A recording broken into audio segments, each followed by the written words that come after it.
A young girl used the decree method on a young man who was constantly phoning her, pressing her for dates, and meeting her at her place of business. She found it very difficult to get rid of him. She decreed as follows: I release name unto God. He is in the true place at all times. I am free and he is free.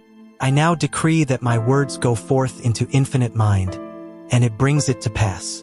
It is so. She said he vanished, and she has never seen him since, adding it was as though the ground swallowed him up. Thou shalt decree a thing, and it shall be established unto thee, and the light shall shine upon thy ways. Job 22 verse 28. Serve yourself with scientific truth. 1. Be a mental engineer and use tried and proven techniques in building a grander and greater life. 2. Your desire is your prayer. Picture the fulfillment of your desire now and feel its reality, and you will experience the joy of the answered prayer. 3. Desire to accomplish things the easy way with the sure aid of mental science. 4. You can build radiant health, success, and happiness by the thoughts you think in the hidden studio of your mind. 5. Experiment scientifically until you personally prove that there is always a direct response from the infinite intelligence of your subconscious mind to your conscious thinking. 6. Feel the joy and restfulness in foreseeing the certain accomplishment of your desire. Any mental picture which you have in your mind is the substance of things hoped for and the evidence of things not seen. 7. A mental picture is worth 1,000 words. Your subconscious will bring to pass any picture held in the mind backed by faith. 8. Avoid all effort or mental coercion in prayer.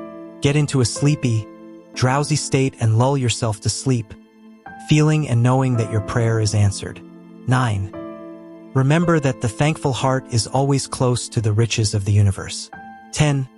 To affirm is to state that it is so, and as you maintain this attitude of mind as true, regardless of all evidence to the contrary, you will receive an answer to your prayer. 11. Generate electronic waves of harmony, health, and peace by thinking of the love and the glory of God. 12. What you decree and feel as true will come to pass. Decree harmony, health, peace, and abundance. Chapter 7. The tendency of the subconscious is lifeward. Over 90% of your mental life is subconscious, so men and women who fail to make use of this marvelous power live within very narrow limits. Your subconscious processes are always lifeward and constructive. Your subconscious is the builder of your body and maintains all its vital functions. It is on the job 24 hours a day and never sleeps. It is always trying to help and preserve you from harm. Your subconscious mind is in touch with infinite life and boundless wisdom, and its impulses and ideas are always lifeward. The great aspirations, inspirations, and visions for a greater and nobler life spring from the subconscious. Your profoundest convictions are those you cannot argue about rationally because they do not come from your conscious mind. They come from your subconscious mind. Your subconscious speaks to you in intuitions, impulses, hunches, intimations, urges, and ideas, and it is always telling you to rise, transcend, grow, advance, adventure, and move forward to greater heights. The urge to love, to save the lives of others, comes from the depths of your subconscious. For example, during the Great San Francisco earthquake and fire of April 18, 1906, invalids and cripples who had been confined to bed for long periods of time rose up and performed some of the most amazing feats of bravery and endurance. The intense desire welled up within them to save others at all costs, and their subconscious responded accordingly. Great artists, musicians, poets, speakers, and writers tune in with their subconscious powers and become animated and inspired. For example, Robert Louis Stevenson, before he went to sleep, used to charge his subconscious with the task of evolving stories for him while he slept. He was accustomed to ask his subconscious to give him a good, marketable thriller when his bank account was low. Stevenson said the intelligence of his deeper mind gave him the story piece by piece, like a cereal. This shows how your subconscious will speak lofty and wise sayings through you, which your conscious mind knows nothing about. Mark Twain confided to the world on many occasions that he never worked in his life. All his humor and all his great writings were due to the fact that he tapped the inexhaustible reservoir of his subconscious mind. How the body portrays the workings of the mind. The interaction of your conscious and subconscious mind requires a similar interaction between the corresponding system of nerves. The cerebrospinal system is the organ of the conscious mind, and the sympathetic system is the organ of the subconscious mind. The cerebrospinal system is the channel through which you receive conscious perception by means of your 5 physical senses and exercise control over the movement of your body. This system has its nerves in the brain, and it is the channel of your volitional and conscious mental action. The sympathetic system, sometimes referred to as the involuntary nervous system, has its center in a ganglionic mass at the back of the stomach known as the solar plexus and is sometimes spoken of as the abdominal brain. It is the channel of that mental action which unconsciously supports the vital functions of the body. The two systems may work separately or synchronously.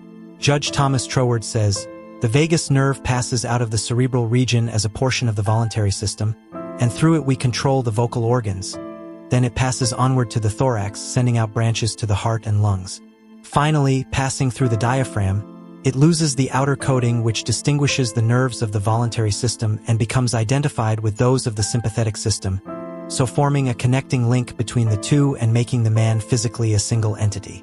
Similarly, different areas of the brain indicate their connection with the objective and subjective activities of the mind respectively, and speaking in a general way, we may assign the frontal portion of the brain to the former and the posterior portion to the latter, while the intermediate portion partakes of the character of both.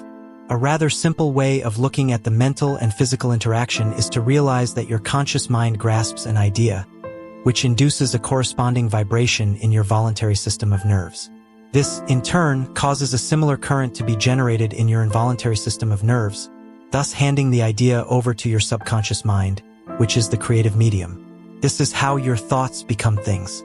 Every thought entertained by your conscious mind and accepted as true is sent by your brain to your solar plexus, the brain of the subconscious mind, to be made into your flesh and to be brought forth into your world as a reality. There is an intelligence which takes care of the body. When you study the cellular system and the structure of the organs, such as the eyes, ears, heart, liver, bladder, etc., you learn they consist of groups of cells which form a group intelligence whereby they function together and are able to take orders and carry them out in deductive function at the suggestion of the mastermind, the conscious mind. A careful study of the single-celled organism shows you what goes on in your complex body. Though the monocellular organism has no organs, it still gives evidence of mind action and reaction, performing the basic functions of movement, alimentation, assimilation, and elimination. Many say there is an intelligence which will take care of your body if you let it alone. That is true. But the difficulty is that the conscious mind always interferes with its 5-sense evidence based on outer appearances, leading to the sway of false beliefs, fears, and mere opinion. When fear, false beliefs, and negative patterns are made to register in your subconscious mind through psychological, emotional conditioning, there is no other course open to the subconscious mind except to act on the blueprint specifications offered it. The subconscious mind works continually for the common good. The subjective self within you works continuously for the general good, reflecting an innate principle of harmony behind all things. Your subconscious mind has its own will, and it is a very real something in itself. It acts night and day whether you act upon it or not. It is the builder of your body, but you cannot see, hear, or feel it building, as all this is a silent process. Your subconscious has a life of its own, which is always moving toward harmony, health, and peace. This is the divine norm within it seeking expression through you at all times. How man interferes with the innate principle of harmony. To think correctly, scientifically, we must know the truth. To know the truth is to be in harmony with the infinite intelligence and power of your subconscious mind, which is always moving lifeward. Every thought or action which is not harmonious, whether through ignorance or design, will result in discord and limitation of all kinds. Scientists inform us that you build a new body every 11 months, so you are really only 11 months old from a physical standpoint. If you build defects back into your body by thoughts of fear, anger, jealousy, and ill will, you have no one to blame but yourself. You are the sum total of your own thoughts. You can keep from entertaining negative thoughts and imagery. The way to get rid of darkness is with light. The way to overcome cold is with heat. The way to overcome the negative thought is to substitute the good thought. Affirm the good, and the bad will vanish. Why it's normal to be healthy, vital, and strong. It's abnormal to be sick. The average child born into the world is perfectly healthy, with all its organs functioning perfectly. This is the normal state, and we should remain healthy, vital, and strong. The instinct of self-preservation is the strongest instinct of your nature, and it constitutes a most potent, ever-present, and constantly operative truth inherent in your nature. It is, therefore, obvious that all your thoughts, ideas, and beliefs must operate with greater potentiality when they are in harmony with the innate life principle in you, which is forever seeking to preserve and protect you along all lines. It follows from this that normal conditions can be restored with greater ease and certainty than abnormal conditions can be induced. It is abnormal to be sick. It simply means you are going against the stream of life and thinking negatively. The law of life is the law of growth. All nature testifies to the operation of this law by silently, constantly expressing itself in the law of growth. When there is growth and expression, there must be life. Where there is life, there must be harmony. And where there is harmony, there is perfect health. If your thought is in harmony with the creative principle of your subconscious mind, you are in tune with the innate principle of harmony. If you entertain thoughts which are not in accordance with the principle of harmony, these thoughts cling to you, harass you, worry you, and finally bring about disease, and if persisted in, possibly death.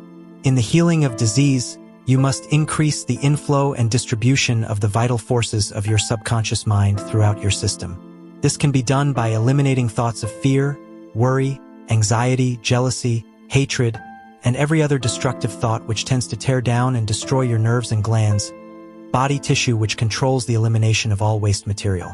POTS disease cured. In the Nautilus magazine of March 1917, there appears an article about a boy suffering from POTS disease, or tuberculosis of the spine, who had a remarkable healing.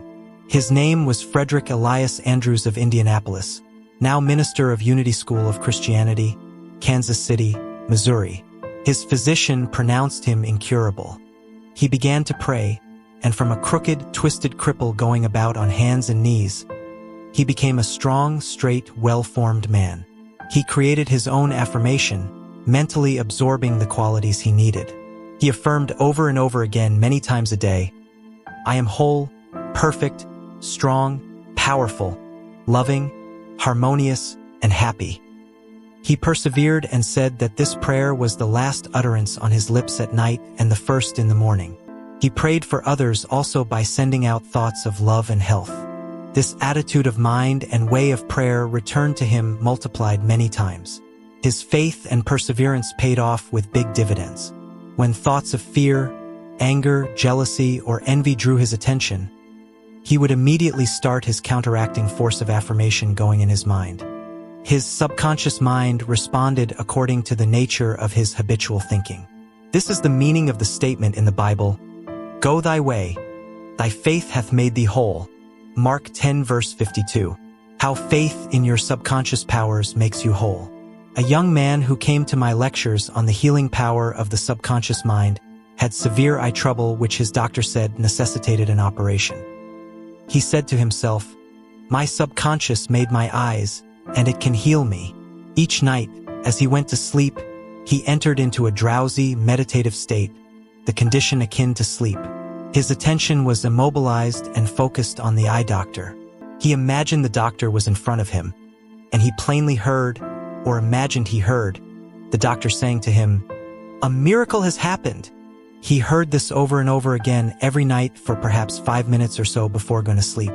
At the end of 3 weeks, he again went to the ophthalmologist who had previously examined his eyes, and the physician said to this man, "This is a miracle. What happened?" This man impressed his subconscious mind using the doctor as an instrument or a means of convincing it or conveying the idea.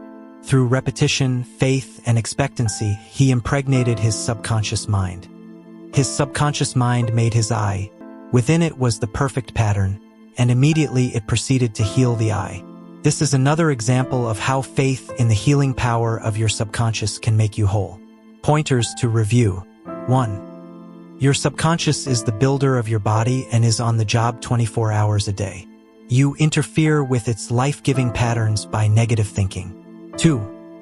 Charge your subconscious with the task of evolving an answer to any problem prior to sleep, and it will answer you. 3. Watch your thoughts. Every thought accepted as true is sent by your brain to your solar plexus, your abdominal brain, and is brought into your world as a reality. 4. Know that you can remake yourself by giving a new blueprint to your subconscious mind. 5. The tendency of your subconscious is always lifeward. Your job is with your subconscious mind.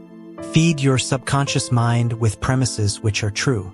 Your subconscious is always reproducing according to your habitual mental patterns. 6. You build a new body every 11 months. Change your body by changing your thoughts and keeping them changed. 7. It is normal to be healthy. It is abnormal to be ill. There is within the innate principle of harmony. 8. Thoughts of jealousy, fear, worry, and anxiety tear down and destroy your nerves and glands, bringing about mental and physical diseases of all kinds. 9. What you affirm consciously and feel as true will be made manifest in your mind, body, and affairs. Affirm the good and enter into the joy of living. Chapter 8. How to get the results you want. The primary reasons for failure are lack of confidence and too much effort. Many people block answers to their prayers by failing to fully comprehend the workings of their subconscious mind. When you understand how your mind functions, you gain confidence. Remember, whenever your subconscious mind accepts an idea, it immediately begins to execute it. It uses all its mighty resources to that end and mobilizes all the mental and spiritual laws of your deeper mind. This law is true for both good and bad ideas. Consequently, if you use it negatively, it brings trouble, failure, and confusion. When you use it constructively, it brings guidance, freedom, and peace of mind. The right answer is inevitable when your thoughts are positive, constructive, and loving. From this, it is perfectly obvious that the only thing you have to do to overcome failure is to get your subconscious to accept your idea or request by feeling its reality now. The law of your mind will do the rest. Turn over your request with faith and confidence, and your subconscious will take over and answer for you. You will always fail to get results by trying to use mental coercion. Your subconscious mind does not respond to coercion. It responds to your faith or conscious mind acceptance. Your failure to get results may also arise from statements such as, "Things are getting worse. I will never get an answer. I see no way out. It is hopeless," or "I don't know what to do." When you use such statements, you get no response or cooperation from your subconscious mind. Like a soldier marking time, you neither go forward nor backward. In other words, you don't get anywhere. If you get into a taxi and give a half-dozen different directions to the driver in 5 minutes, he would become hopelessly confused and probably would refuse to take you anywhere. It is the same when working with your subconscious mind. There must be a clear-cut idea in your mind. You must arrive at the definite decision that there is a way out, a solution to the vexing problem in sickness. Only the infinite intelligence within your subconscious knows the answer. When you come to that clear-cut conclusion in your conscious mind, your mind is then made up, and according to your belief, it is done unto you. Easy does it. A homeowner once remonstrated with a furnace repairman for charging $200 for fixing the boiler. The mechanic said, "I charged 5 cents for the missing bolt and 199.95 for knowing what was wrong." Similarly, your subconscious mind is the master mechanic, the all-wise one, who knows ways and means of healing any organ of your body, as well as your affairs. Decree health, and your subconscious will establish it, but relaxation is the key. Easy does it. Do not be concerned with details and means, but know the end result. Get the feel of the happy solution to your problem, whether it is health, finances, or employment. Remember how you felt after you had recovered from a severe state of illness. Bear in mind that your feeling is the touchstone of all subconscious demonstration. Your new idea must be felt subjectively in a finished state, not in the future but as coming about now. Infer no opponent, use imagination and not willpower. In using your subconscious mind, you infer no opponent, and you use no willpower. You imagine the end and the freedom state. You will find your intellect trying to get in the way, but persist in maintaining a simple, childlike, miracle-making faith. Picture yourself without the ailment or problem. Imagine the emotional accompaniment of the freedom state you crave. Cut out all red tape from the process. The simple way is the best. How disciplined imagination works wonders. A wonderful way to get a response from your subconscious mind is through disciplined or scientific imagination. As previously pointed out, your subconscious mind is the builder of the body and controls all its vital functions. The Bible says, "Whatsoever ye shall ask in prayer, believing, ye shall receive." Matthew 21 verse 22. To believe is to accept something as true or to live in the state of being it. As you sustain this mood, you shall experience the joy of the answered prayer. The 3 steps to success in prayer. The usual procedure is as follows. 1. Take a look at the problem. 2. Turn to the solution or way out known only to the subconscious mind. 3. Rest in a sense of deep conviction that it is done. Do not weaken your prayer by saying, "I wish I might be healed," or "I hope so." Your feeling about the work to be done is the boss. Harmony is yours. Know that health is yours. Become intelligent by becoming a vehicle for the infinite healing power of the subconscious mind. Pass on the idea of health to your subconscious mind to the point of conviction. Then relax. Get yourself off your hands. Say to the condition and circumstance, "This too shall pass." Through relaxation, you impress your subconscious mind, enabling the kinetic energy behind the idea to take over and bring it into concrete realization. The law of reversed effort and why you get the opposite of what you pray for. Coe, the famous psychologist from France who visited America about 40 years ago, defined the law of reversed effort as follows. When your desires and imagination are in conflict, your imagination invariably gains the day. If, for example, you were asked to walk a plank on the floor, you would do so without question. Now suppose the same plank were placed 20 feet up in the air between 2 walls. Would you walk it? Your desire to walk it would be counteracted by your imagination or fear of falling. Your dominant idea, which would be the picture of falling, would conquer. Your desire, will, or effort to walk on the plank would be reversed, and the dominant idea of failure would be reinforced. Mental effort is invariably self-defeated, eventuating always in the opposite of what is desired. The suggestions of powerlessness to overcome the condition dominate the mind.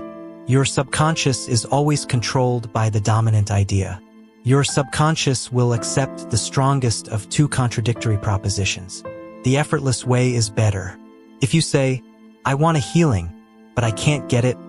I try so hard. I force myself to pray," or "I use all of the willpower I have," you must realize that your error lies in your effort. Never try to compel the subconscious mind to accept your idea by exercising willpower. Such attempts are doomed to failure, and you get the opposite of what you prayed for. The following is a rather common experience.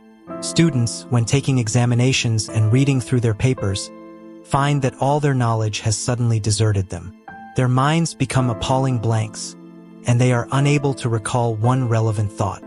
The more they grit their teeth and summon the powers of the will, the further the answers seem to flee. But when they have left the examination room and the mental pressure relaxes, the answers they were seeking flow tantalizingly back into their minds. Trying to force themselves to remember was the cause of their failure. This is an example of the law of reversed effort, whereby you get the opposite of what you asked or prayed for.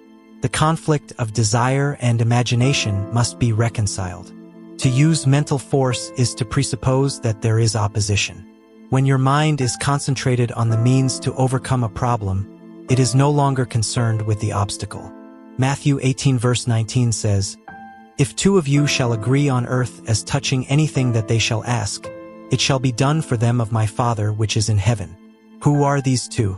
It means the harmonious union or agreement between your conscious and subconscious on any idea, desire, or mental image. When there is no longer any quarrel in either part of your mind, your prayer will be answered. The 2 agreeing may also be represented as you and your desire, your thought and feeling, your idea and emotion, your desire and imagination.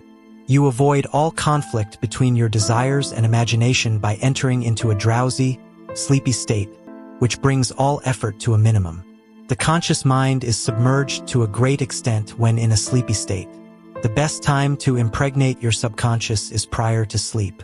The reason for this is that the highest degree of outcropping of the subconscious occurs prior to sleep and just after we awaken. In this state, the negative thoughts and imagery which tend to neutralize your desire and so prevent acceptance by your subconscious mind no longer present themselves. When you imagine the reality of the fulfilled desire and feel the thrill of accomplishment, your subconscious brings about the realization of your desire. A great many people solve all their dilemmas and problems by the play of their controlled, directed, and disciplined imagination, knowing that whatever they imagine and feel as true will and must come to pass. The following will clearly illustrate how a young girl overcame the conflict between her desire and her imagination. She desired a harmonious solution to her legal problem, yet her mental imagery was constantly on failure, loss, bankruptcy, and poverty. It was a complicated lawsuit, and there was one postponement after another with no solution in sight. At my suggestion, she got into a sleepy, drowsy state each night prior to sleep and began to imagine the happy ending, feeling it to the best of her ability. She knew that the image in her mind had to agree with her heart's desire. Prior to sleep, she began to dramatize as vividly as possible her lawyer having an animated discussion with her regarding the outcome. She would ask him questions, and he would answer her appropriately. He would say to her over and over again, "There has been a perfect, harmonious solution. The case has been settled out of court." During the day, when fear thoughts came into her mind, she would run her mental movie with gestures, voice, and sound equipment. She could easily imagine the sound of his voice, smile, and mannerisms. She ran this mental picture so often it became a subjective pattern, a regular train track. At the end of a few weeks, her attorney called her and confirmed objectively what she had been imagining and feeling as true subjectively. This is really what the psalmist meant when he wrote, "Let the words of my mouth, your thoughts, mental images, goals, and the meditations of my heart, your feeling nature, emotion, be acceptable in thy sight. O Lord, the law of your subconscious mind, my strength and my redeemer." The power and wisdom of your subconscious mind can redeem you from sickness, bondage, and misery. Psalm 19 verse 14. Ideas worth recalling. 1. Mental coercion or too much effort shows anxiety and fear, which block your answer. Easy does it. 2. When your mind is relaxed and you accept an idea, your subconscious goes to work to execute the idea. 3. Think and plan independently of traditional methods. Know that there is always an answer and a solution to every problem. 4.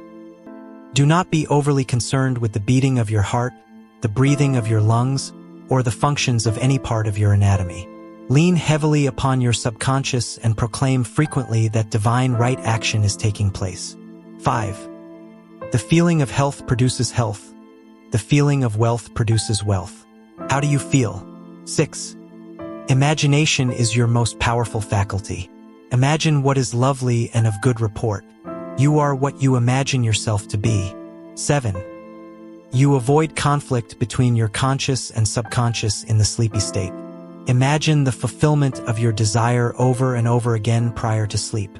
Sleep in peace and wake in joy. Chapter 9. How to use the power of your subconscious for wealth. If you are having financial difficulties, if you are trying to make ends meet, it means you have not convinced your subconscious mind that you will always have plenty and some to spare. You know men and women who work a few hours a week and make fabulous sums of money. They do not strive or slave hard. Do not believe the story that the only way you can become wealthy is by the sweat of your brow and hard labor. It is not so. The effortless way of life is the best. Do the thing you love to do and do it for the joy and thrill of it. I know an executive in Los Angeles who receives a salary of $75,000 yearly. Last year, he went on a 9-month cruise, seeing the world and its beauty spots. He said to me that he had succeeded in convincing his subconscious mind that he is worth that much money. He told me that many men in his organization, getting about 100 a week, knew more about the business than he did and could manage it better, but they had no ambition, no creative ideas, and were not interested in the wonders of their subconscious mind.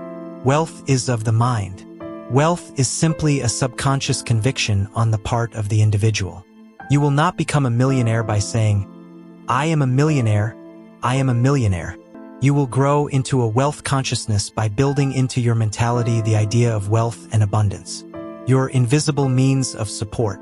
The trouble with most people is that they have no invisible means of support. When business falls away, the stock market drops, or they lose their investments, they seem helpless. The reason for such insecurity is that they do not know how to tap the subconscious mind. They are unacquainted with the inexhaustible storehouse within. A man with a poverty-type mind finds himself in poverty-stricken conditions. Another man with a mind filled with ideas of wealth is surrounded with everything he needs. It was never intended that man should lead a life of indigence. You can have wealth, everything you need, and plenty to spare.